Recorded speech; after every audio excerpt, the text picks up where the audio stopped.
PA Books is a production of PCN, a nonprofit television network. Listeners like you make our programming possible.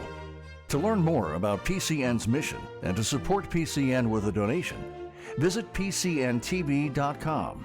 This link and others can be found in our show notes. We appreciate your support. Welcome to the PA Books Podcast. I'm Phil Beckman. PA Books features interviews with authors of books about Pennsylvania history, culture, and people.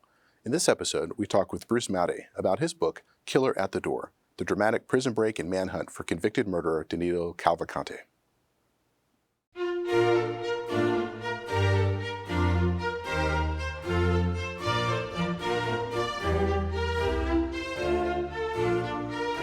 This week on PA Books, Bruce Mowday, author of A Killer at the Door.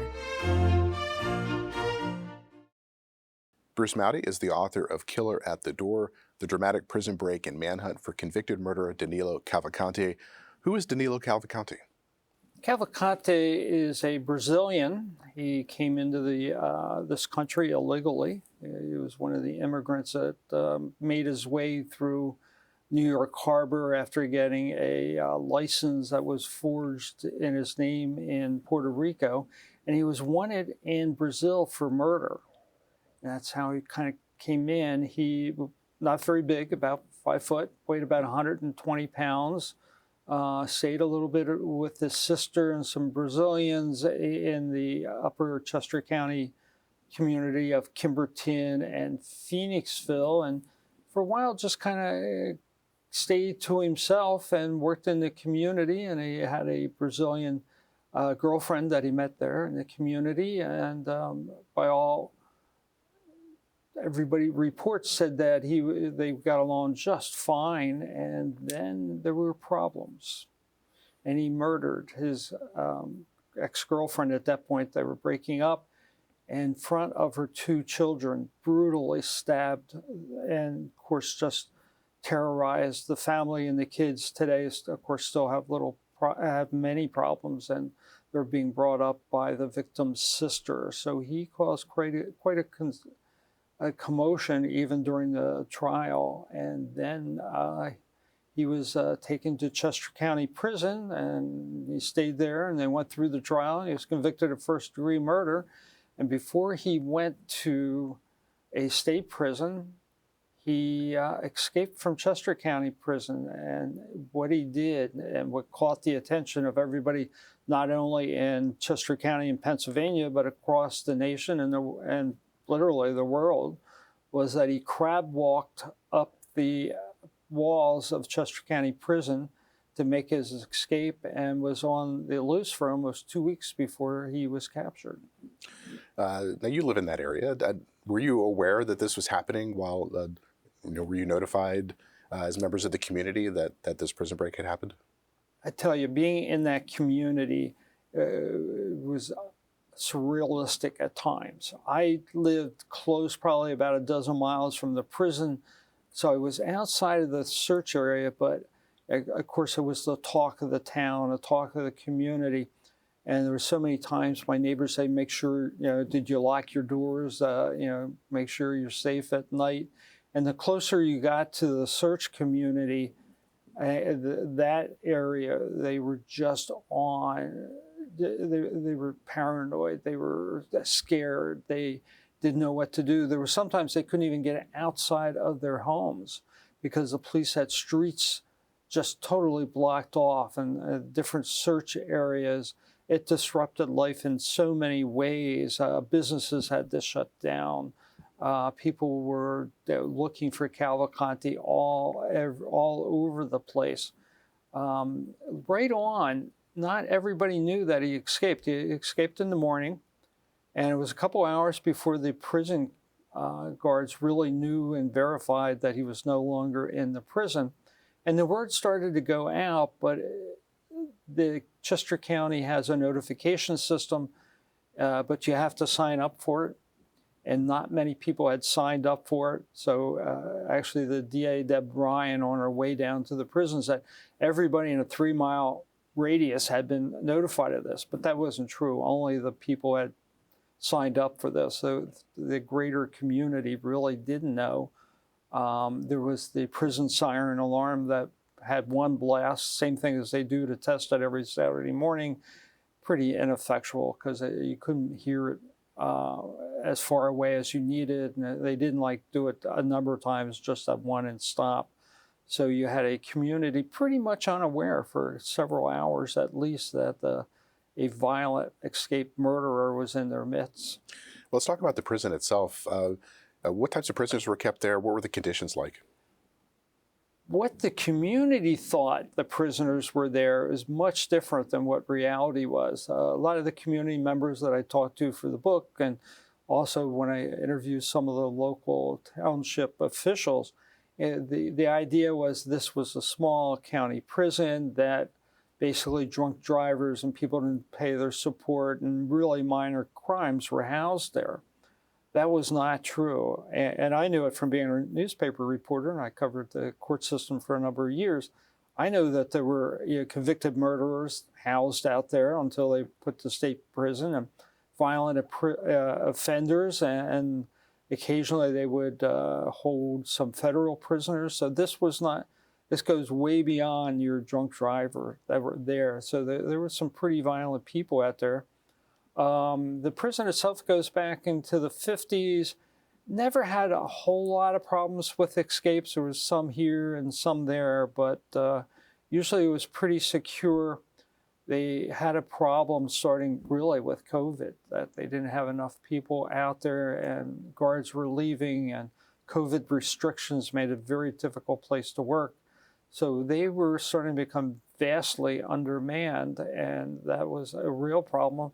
And of course, the crime didn't stop during COVID, so they were still getting the criminals coming into the prison, and they had to take care of them.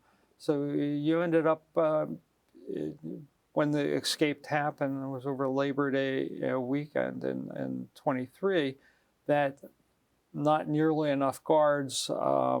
They curtailed a lot of programs, and it was just rife for an escape. And Cavalcante was wanted. He was looking every way he could to get out of that prison because he knew he was going to go away for life in a state prison here. Now, at some point in the period before the escape, the National Institute for Jail Operations was brought in to assess the conditions at the prison. What did they find? Well, yeah, the county government runs it, of course, and the Chester County Commissioners were receiving reports that the way the prison was being run was not up to standard. And the prison warden at the time, a man named Phillips, was well liked by everybody, but he was pretty much do as I say, and he wasn't really communicating with people, and there was a great concern. So the county brought in the outside agency to look at it, and they made a number of recommendations, including the guards and security issues, and it was given to the county commissioners. I think it was in the spring of that year before the escape, making a lot of recommendations for changes, most of them kind of procedural and administrative, but there were some others. And the warden was really, he didn't want anybody to tell him what to do. He'd been there, and he wasn't real receptive to the suggested changes. Now, right at the time of the escape that you write about, the acting warden was Howard Holland. How long had he been on the job, and what did he bring to the management? Howard was a veteran of probably 10 minutes when Cavalcante went out. Howard is a police officer, well respected in the community, was police chief in Downingtown for a while. And when the county commissioners started looking at the issues at the prison, they wanted their own liaison out there, and they brought in Howard to kind of take a look at it. And he came in, he didn't have any power, so even though they had the recommendations, he couldn't really implement the changes that were suggested.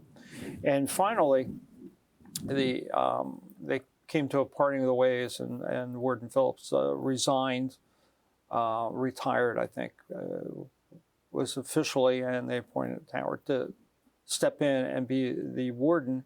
And literally the first day on the job was when Cavalcante crab walked up that walls and out. A few months before that escape, there was another escape effort. There was, and he did it the same way. The prisoner, and the county was criticized because the guy escaped, and they caught him fairly quickly. But he did the same thing. He crab walked up this wall and made it over the wall and into the community, but he was spotted before he actually got totally free, and he was brought into custody. But the county did not tell anybody, didn't tell the community what had happened. It was all kind of hush-hush, so the community, continued to be under the assumption that they were safe and secure and nothing was going on behind those walls, and the community didn't really pay much attention to them. What else happened was that the prison really didn't, and I'm talking about the administrations and the county government and everything, they didn't really take steps to secure the issue. They put a little bit more barbed wire on the top of the wall where the first prisoner went out. A guy named Igor Bolt, but they didn't really do a whole much else. And with the lack of guards, interestingly, I talked with a former prison guard who was also a former deputy sheriff, and he said that what they should have done and what they would have done in his day, and he had been out of the prison for a few years, he said they would have had a guard there every time the prisoners were out in the exercise yard, so they couldn't replicate the first escape, and they didn't do that. And also he pointed out, since Cavalcante was a convicted murderer, all the real dangerous prisoners usually had a guard with them whenever they were out of the cell, but they didn't have enough guards to have somebody with Cavalcante. And in the prison yard itself, they'd have a guard on the ground and also one on the wall. And because of the lack of guards, they only had one on the wall. Was Cavalcante aware of this earlier prison break? He was, and actually the prison guards got information, which was never really explained by the county government or the prison, that he had been planning an escape. And so they were aware that he was going around and kind of looking, and prison, you don't keep secrets in prison so much. So the Igor's escape was well known within the prison community. And also he was talking about when he was transported into Westchester for the trial and back, he had mentioned to other prisoners he was really looking at the terrain and, if he got outside, where he could go and where he could hide. So he knew about it and he was planning, and he had some experience in Brazil of getting away after he was charged with the murder there. Well, we talked about a few of the details of the escape, but let's kind of go back to that day. How much planning did he do? Did he have a detailed plan about how he was going to get out and where he was going to go? He had a detailed plan how to get out. I don't think he really had a plan where he was going to go. He didn't have any help once he got outside. He didn't really know the terrain. I mean, he knew the fields right around the prison, and maybe the road would take him to Westchester, but he was not from that area. His English was not well enough to really kind of get by. He spoke some. So he didn't have, I think his main planning was getting out, and he patterned off the escape of the prior prisoner. If you take a look at some of the film of Cavalcante, and actually the prison had caught him going up the wall on their camera, but there was nobody watching the film. Again, the lack of guards. So he was seen going up and going out. There were other prisoners playing basketball. It was a really hot day. It was hot, very hot when he was out. He came out with a towel, which was unusual but not unheard of. And you would think, being that hot, you'd keep it, but he used it to wrap his hands because he knew he had to get out of the prison walls and over the barbed wire. So he used that to protect his hands. So he had escape in mind, but he didn't really know what he was doing because he was out for several hours. And if he really knew what he was doing, he could have been across state lines in Maryland or Delaware very easily, and he didn't get very far. So he crab walks up these walls and this space. Does he get onto a roof, and how does he get actually outside the prison? He travels along the roof and finds his way where he can jump down into the yard and over outside of the prison yard and jump down, basically. They're high, but they're not like they were going to kill you if you took a jump off the walls. And he was out in the community and actually seen fairly after that walking down the street, but nobody knew there was a prisoner. And another thing that was an issue with the county was they were just kind of dressed like regular people. You know, they didn't have the orange jumpsuits on. That changed after this escape, but at the time it wasn't anything to really identify him as a prisoner. I talked to one woman who was living, who I think still does live right next to the prison, and there is a county or a township park and trail where people walk their dogs and can walk and exercise a little bit that rings the prison, and her house is right at an entranceway there. And she had her young child, just became a mother, outside in the yard, and well, she did some pruning and had the child right inside the doorway, and had no idea that probably Cavalcante had walked within feet of her when she was out there doing that. How long did it take the prison officials to realize he was gone? It was really about 2 hours before the alarm went out. After their exercise was over, and the photographs were Cavalcante leading out his group to have their exercise. And when the exercise period was over, I think it was about an hour. I have the exact times. They're pretty nice that I got the exact times from the county and the reporting. But they went in and they did a head count. And they were missing one, so they did another head count. And they called administration and did the lockdown. And again, they searched the prison to make sure he wasn't hiding someplace. And so it was a couple hours before they started calling around. They called the DA's office and the Chester County Detective's office to alert people, and the whole procedure started from there. So he had a good 90 minutes to 2 hour head start. So during that time period, were they able to reconstruct what he was doing during that period? When he was inside or left? Once he left. Once he left. Before the police managed to get a really good response for it. They kind of knew where the streets and the prison is in a rural section of Chester County. It's not in a town or a village. There's housing developments, there's housing retirements there. The county, there's a Copson Township home for some of the people who need extra care from the county that might have dementia or other ills that's real close to the prison. And what they really think is he came out and he started walking south. Longwood Gardens is that way. It's also, you can get into Delaware very quickly. It's pretty close to the Mason-Dixon line. And he walked that road down, and he found some places where he could hide.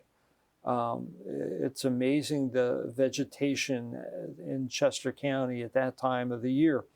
Thickets, undergrowth, you could very easily disappear. And that's exactly what he did. So as law enforcement agencies are coming together to try to find him, what do? How do they engage in the search? The first couple days, and I had it described to me that it was a vast area, and they were just hoping he would show up or somebody would step on him or he'd be spotted. The Chief Sasa from the county detectives was the county representatives in charge, and he took all of his people out there and called in the U.S. Marshals and some of the others, and it was a holiday weekend, it was Labor Day weekend. So there were some, including the state police, that were not fully staffed.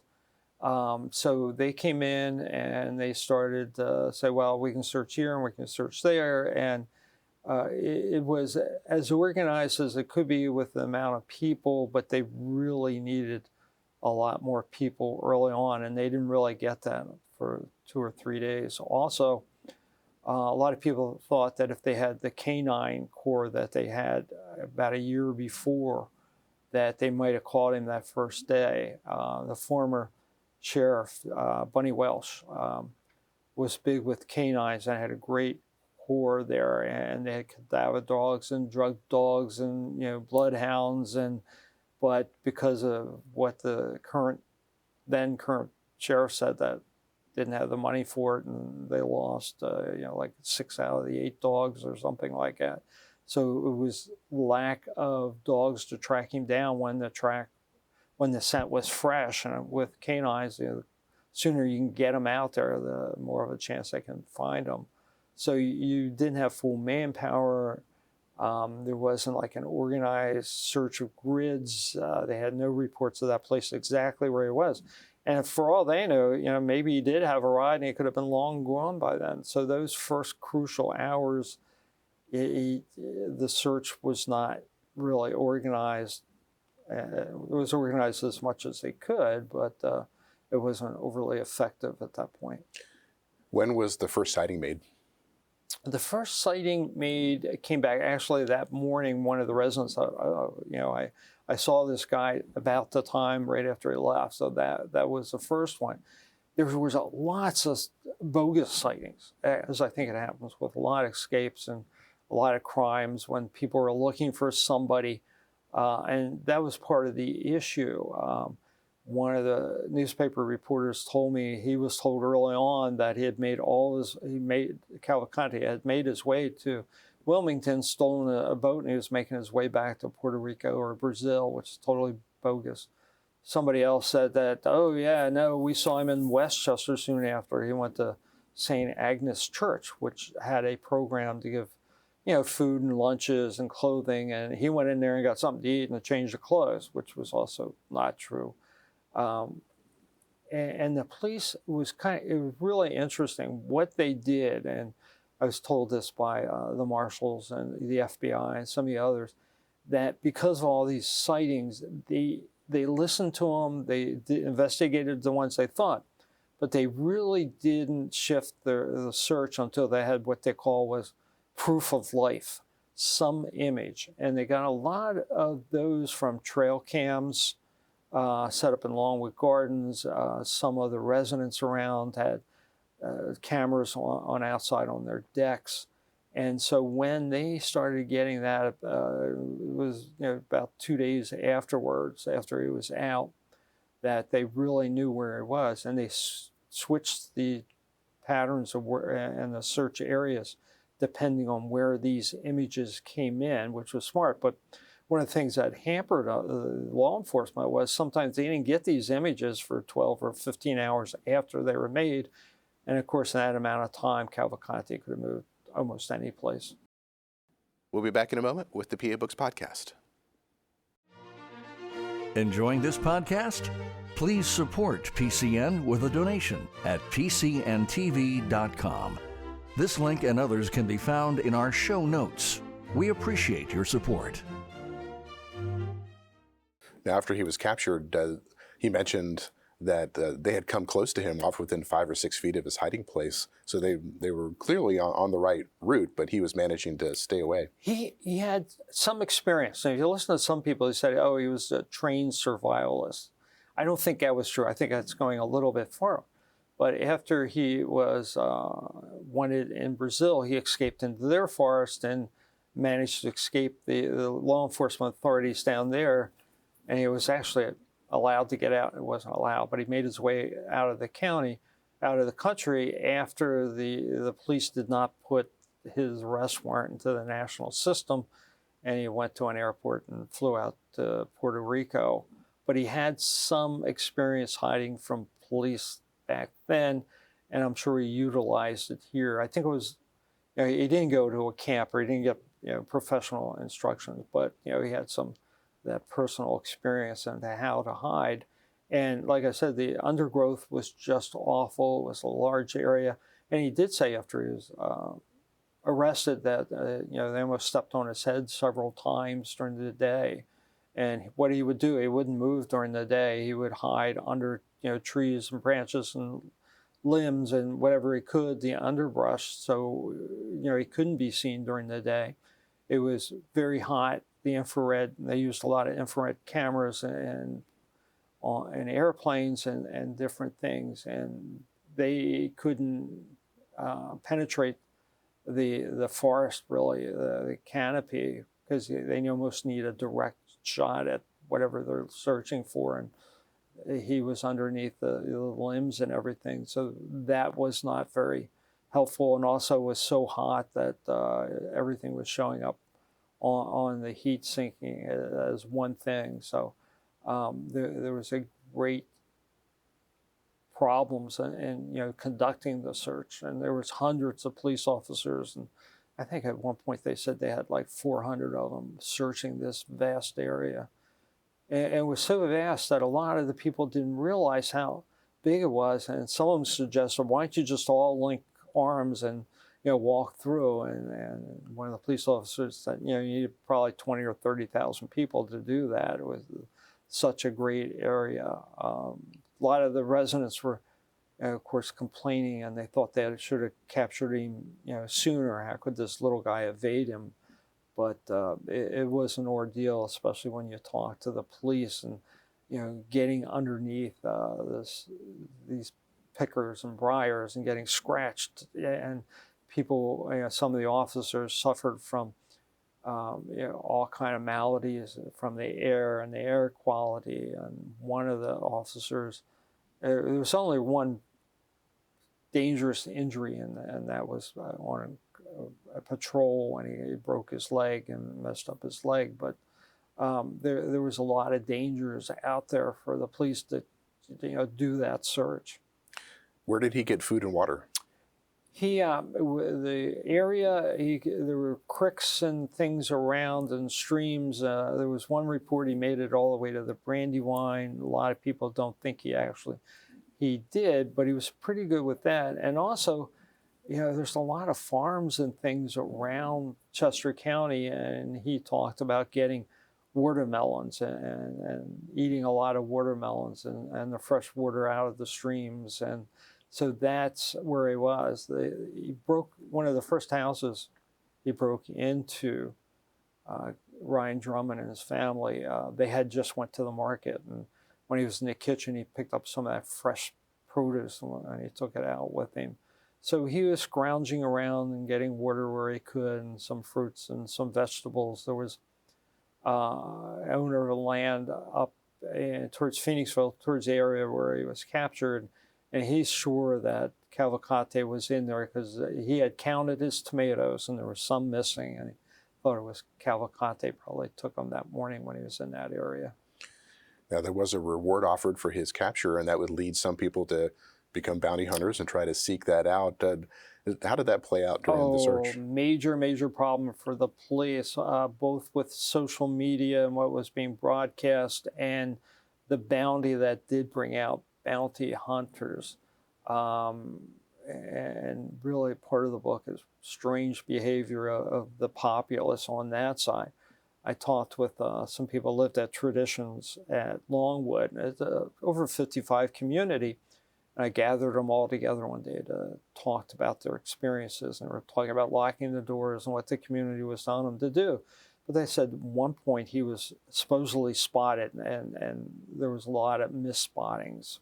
But the police went, and the word got out through social media, and people were showing up in their cars, getting their lawn chairs out with their drinks and their children to sit and watch the woods that were being searched. And I can't tell you the number of people say, what were they thinking of? You bring your child out there to see somebody who might be shot.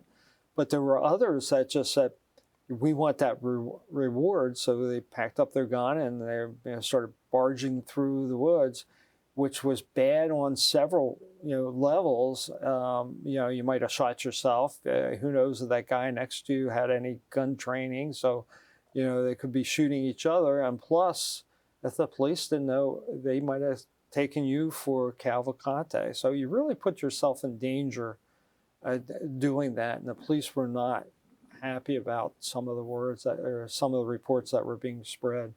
You also mentioned that there was an effort to organize a group of armed citizens to meet at a hardware store. Ace Hardware, right on the Brandywine. Yes, it went out and there was a call, went into the Facebook page that they were going to all be a vigilante and they were going to go out. And I think that was squashed pretty early on that they didn't. And a lot of the early notification as it went through a Facebook page for Pacopsa and Judy Love. And actually, I call her the Paul Revere of the Cavalcante saga of Pacopsa, because she was the one that really started putting out early reports of somebody who escaped. And she would not put out the rumors. And when somebody started posting about the vigilante, she shut it down really quickly. So, she, interesting person. She wanted to be fair and accurate. She had, of course, some arguments with people here and there, but she did really help the community keeping some of the good information out there. Now, connected to that is, you talk in the book about the decline of local news media in the area, radio stations, newspapers, and so on.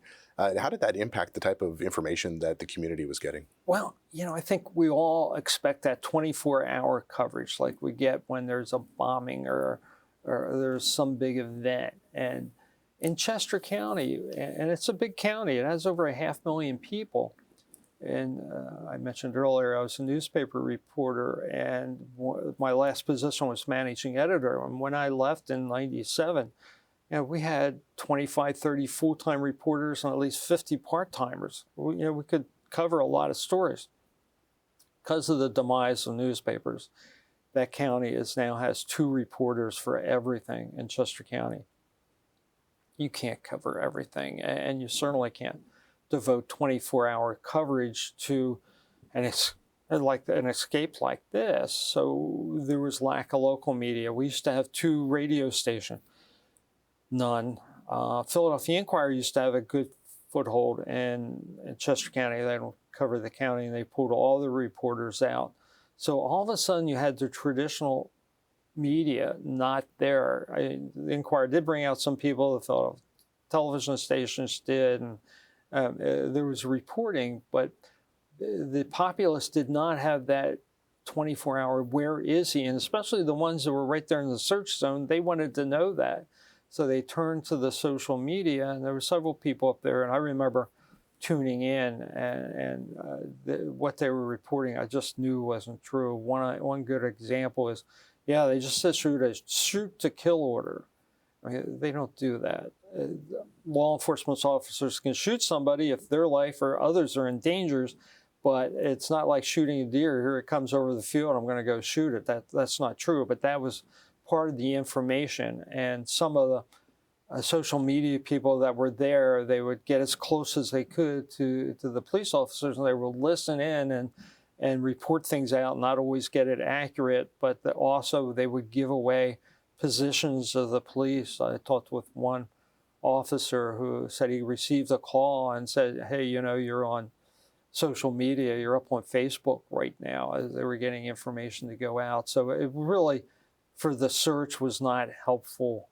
And actually for information to the public, it was information, but not always accurate, and I'm not sure it was overly constructive either. And at one point, they get a recording from Cavalcante's mother and are broadcasting it from aircraft. Talk about that. How did that happen? That, I thought, of course, they wanted it to end peacefully, and, they were trying to entice Cavalcante to give up. And with the proof of life sightings, they knew he was in the Longwood area. And actually, the U.S. Marshals were talking with Cavalcante's sister, and they had her totally covered. And they were hoping that Cavalcante would try to get to her and they could capture him as he visited his sister. That never happened. And actually, he was smart enough to know not to go near her. But they were up there and they were talking to him, and they said, can you get your mother to record something that we can broadcast? So the sister did, talked to the mother, and they recorded it over the telephone and sent it to the marshals that got it so they could broadcast it from the helicopters overhead of the public. The helicopters were an issue for a lot of the community. They knew they were needed and up there, but the constant whirl of helicopters, for 2 weeks took a toll on a lot of the citizens out there. But that's how they indeed got the message from the mother. And Cavalcante later said he was really impressed that they had mom up there talking. Now, as this is going on, he's in Longwood Gardens for a long time, but he manages to get away from there, and he steals a vehicle. How does he get access to a vehicle? The police, they were telling everybody, and it was kind of common sense, lock your vehicles, be very careful about it. In fact, a friend of mine is an attorney, George Asmus. He lives in that search area, and he was telling me that when his wife went to work or son went to work and they were coming back, they had to call him, because when they pulled into the driveway, he was out there with his gun, because he was afraid. And this was kind of common fear that if a carjacking was going to happen, it was when people were getting out of the car and there would be keys there. So to protect his family, he made sure he was there. So it was a great awareness, and they kept telling everybody, lock it, don't leave your keys in the car, lock it up. And there's a place called Bailey's Dairy, pretty close to the prison. Pretty big operation. They host birthday parties. They sell ice cream, eggs. It's a nice community farm. The owners put a lot back into the community. And I talked to one of the two sisters that owned it, and she said early on the police came and searched, and then they didn't really hear or see much of them. And she received word that they thought they really had him cornered south of her property near Longwood Gardens. And she let down her guard. There was multiple vehicles that were used in this farm. One was a refrigerated truck. And the Saturday night before his capture, he was actually in the wood line across from the farm watching them work. And when they left, actually, I think some were actually still there at work, he crept across the road and went to the refrigerated truck, and the keys were there. He got in and took off. Now, how did they track him? There were automated license plate readers around the area? Really interesting, because the police didn't know. They thought he was still in the Longwood area for a number of hours. And as my book says, A Killer at the Door, where they first really knew, they had the Ring doorbell photos from him. So he gets away. Everybody thinks he's at Longwood. He makes it back up into the Phoenixville, Kimberton area, goes to a home where he's had some communications with the family. They're out at a family celebration dinner, rings the doorbell. The doorbell does a communication to the owner, and the owner says, I think that's Cavalcante, and shows it to his wife, says, yeah, that's Cavalcante. So they're looking on their phone. They're looking on their phone. Their door cam. Yeah, and so they wouldn't go to help him, of course, and they called police, and the police at first said, well, go right home and detain him. And the guy said, no way, I'm like a convicted murderer, I'm saying here. So he waited long enough, they knew the police would get there first. So that was the first indication that he was out. They didn't know at that point what vehicle he was really in. And he gave it away a little bit because he had keys that you could flip open and back, and he kept flipping them. So he knew he had some kind of vehicle. They did not see him in the camera, the film that they took. They could see a white vehicle out in the street. And so they thought it might have been that. And then he went to a second house, somebody who knew, and the person was home on the second floor and would not answer the doorbell, and then he took off again. But since the police knew he was there, and again, I had some really good interviews with the U.S. Marshal, they were ready to do some other tactics to try and entice Cavalcante in, but when they heard that he was away, Actually, they said that was better for them, for the investigation. That would be easier to track him on the move than hiding underneath all the vegetation. And they said, well, we knew he was in Longwood Gardens, and we knew where the doorbell was rung. So they had pretty good idea of the road that he took. And they were looking for a white truck, and they could see it, and then they just did the license plate identification. It was amazing. You just read it, and they could figure out what the license plate, and then track it back to the truck. And actually that morning, before the owner knew it was gone, it was early in the morning, state police knocked at the door and said, do you have all your vehicles? And I said, we think we do. And they went out, and the refrigerator truck was gone. So that's indeed where he stole it from. The owners were just, crestfallen. They thought that everything was under control, and they had let down the community. And the community, the people that still know them, were very supportive because they knew what type of family they were. But they were getting death threats from outside of the areas. Now, how could you do this? How could you let the murderer escape? Mainly, there wasn't anybody signed them, and they kind of tracked them. They were all outside of the area, but the owners of the dairy kept their heads low for a while, but the community really came around them. And I think they took their dairy truck to a Halloween parties and give out ice cream or something, and they're back in the community. Did he obtain any kind of weapons during this period when he was on the run? Yeah, when he first broke into the Drummond house, that was early on during the escape. He got the food, as I mentioned. He got a backpack, a sleeping bag, a chain shirt, a baseball cap, razor from the basement, and a knife. Now, the owner didn't realize all this stuff was missing. They knew he broke in. He knew he was in the kitchen, and the police, of course, came in and did an investigation. But I guess he didn't do an inventory down in the basement, so he wasn't, the police didn't know he had a knife. And later on, he shaved, and the police thought he was getting help from somebody, but it wasn't. He just used that razor that he took out of the first house. Where it became really serious and the whole tone of the investigation changed was when he was after he had stolen the truck, and he was up in the northern part of the county. Cavalcante was walking, and he spied somebody else in a garage. It was late at night. The guy was a welder, and he was finishing up a project, and his partner was working, and she was coming home a little bit later, and he wanted to protect her. So he got out his varmint rifle, that's what he called it, and was taped up with a flashlight, like a sight and everything. And he had it at the end of his workbench, and he was going to take it into the house with him, but he wasn't quite ready to go in. Cavalcante saw the rifle, made a beeline to the rifle, grabbed it.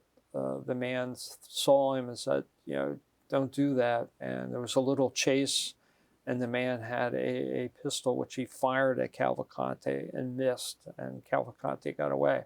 But as soon as he had that rifle, the whole tenure of the investigation, now a murderer, probably a double murderer, armed with a rifle, and police were a lot more on guard as they were searching. So at this point, how far are we away from him getting captured? He's been on the run for a while, and they're starting to close in on him. He was out almost 2 weeks. It was a Friday night or Saturday night that he stole the truck. Like it was a Monday, and he was only within 48 hours of being captured once he got that rifle. So to talk about that last period there, as they're getting closer and closer to him, how do they find him? He is being seen every once in a while. When he got the rifle, he also got to change his shoes. He stole a Philadelphia Eagles sweatshirt, and this was right after the Eagles went to the Super Bowl the year that they lost the previous one. So they were getting all these indications. They knew where he was. They were up towards Route 100 at a John Deere tractor stores where they finally got him. They knew he was in the area. As I said before, it was really hot, and one night the planes were up there, and they thought they had the heat identification of where he was. But a storm came through that night, and they couldn't keep the plane up there, but they had that first location. So the investigators and the Border Patrol and the marshals were out there, and the state police, they made a ring around this area where they thought he was, and they just laid low through the rainstorm. Next morning, they started clearing. Plane went back up, and they said, "Yep, that sure looks like him." And then they just closed the ring around him and surprised him. He was underneath the vegetation again, hiding in a bush, and he had the rifle fairly close to him. And when he figured out they were that close, he started to reach for the rifle, and the officers unleashed the canine by the name of Yoda, specially trained, who went in under there and grabbed his head, as he's trained to do, and then they got him out, and that's how they captured him. So from the plane, they were looking at through an infrared camera. Is that how they saw him? They did, and they saw the indication of. Sometimes you can't tell if it's a man or a deer or whatever, but they were pretty sure the way things were going that the good idea they finally had Cavalcante cornered. So once they captured him, what did he say? Did he tell them what had been going on? I talked with actually with one of the emergency services people that were with him, and one of the marshals I interviewed was there when he made his statement. He didn't put up a fuss. The police officers treated him like a human being. They also made arrangements. You can imagine what you smelled like 2 weeks hiding in the undergrowth, and they got him showered and some clean clothes, and they transported him from where he was down to the state police barracks in Avondale. It's kind of interesting that some of the people along the way, when they heard they were captured and they kind of thought they'd take him to Avondale, they would line up on the road and they were just going to wave at him. But the one group couldn't do that because they took a different route there. When he got there, he made some statements, and he talked about eating the watermelons and almost being stomped on, but didn't give great details on what it was like. He hid during the day and moved around when he could at night, and the trail cams when they got him, it was definitely at night. And he was in the Longwood area. There was rumors that there's tunnels on Longwood, and he stayed in the tunnels. Well, there's electrical places that they use for some of their fountain shows and stuff, but not great tunnels, and they don't think it was really in there. There also was a period when they were doing a lot of work, and Longwood's done a great job with expanding, and there was water around for the workers and places to hide, but I never really did get an indication he got that far into Longwood. Longwood's a big place with gardens all over and a lot of fields, and I think he was more in the fields. Once it was all over, were there inquiries into what happened? Public was just livid that, what are you doing having a convicted murderer, and you're only supposed to have, drunk drivers out there. And of course, everybody was asking why and what was the cause of it. So they had town meetings. And I remember I went to the first one, and it was just parking lot. It was one of the schools just filled, and hundreds of people inside. And they brought in the warden, and they brought in the DA and the county commissioners to talk to the public, and they had emergency services, and they were trying to give them some answers, but and they took sort of responsibility, the commissioners, for what happened. But once you looked at it, the prison had not received the funding or the updates, and the staffing issues, and there was a lot of issues that came out later. What were some of the longer-term effects on the community? You talk about post-traumatic stress disorder. How did it affect children, families? When I first I was following it since I was right there and being a newspaper reporter and done true crime things. So, of course, it caught my great attention. But, at first I thought everybody will forget his name, pretty quickly. But very early on, I had people saying, "You're going to write a book, Bruce. You're the one to do it. You know the people, the area." So it started getting in my mind. Then I had a friend of mine I used to work with, who's a therapist, said, "You need to do a book, and it's got to be about the community and the effects." So I'm really ramping up the interest. And I received an email from a grandfather, and this really pushed me over the edge. He said, "You need to write the book, and you need to talk to my daughter." And this was weeks after they had captured him. He said he is still so afraid of helicopters, he can't sleep at night, and just the effects of being there in that search area and having a helicopter, and kids being kept out of school. And I had adults who said they still flinch when they hear a helicopter. That just reminds them, and the uncertainty. And there was a great fear through the community. There's no doubt about that. Now, not everybody was dissuaded. Apparently, the Mushroom Festival was planning to continue on. Yeah, actually, the day that he escaped, it was the first day of a 2-day Mushroom Festival, and it's a big deal in Kennett Square, and they figured he would not come into town to take samples of the various mushroom dishes, so they didn't. And actually, that Sunday of the day that he got to the vehicle the Saturday night, and the Sunday they knew in the morning that was there, I was supposed to do a talk on Lafayette in that area.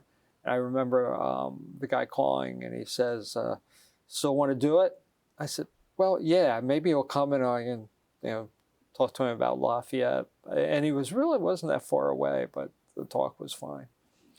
What types of changes were instituted at the prison as a result of this? They came out with a plan. I'm not sure exactly what's been implemented, but enclosure so they couldn't have access to the prison walls, more barbed wire, a lot more cameras. They were going to authorize positions where somebody actually be looking at the cameras, a little bit more pay for prison guards in hopes to get more guards. And I'm told that really hasn't worked out. And just recently I was told that they're still woefully short of guards. Not a nice place to work. I don't think I'd really want to do it, but they're very much needed. And their pay is not great, and especially for that dangerous work. And of course, the other prisons in the area are also looking for guards. And I had somebody tell me recently that the way Chester County was looking for new guards, they put them up on the internet, one of those job search things. But one of the other local communities was doing that, but they had somebody personally at each job fair to give the personal pitch, and they were having a lot better luck at hiring new guards. We've been speaking with Bruce Mowday. He is the author of Killer at the Door. Thanks for joining us. Thank you, Phil. Always a pleasure. Thank you very much. Listeners like you make PCN programming possible. Full episodes of PA Books, as well as other PCN programs, are available to stream with the PCN Select app. To learn more about PCN's mission and to support PCN with a donation, visit pcntv.com. This link and others can be found in our show notes. We appreciate your support.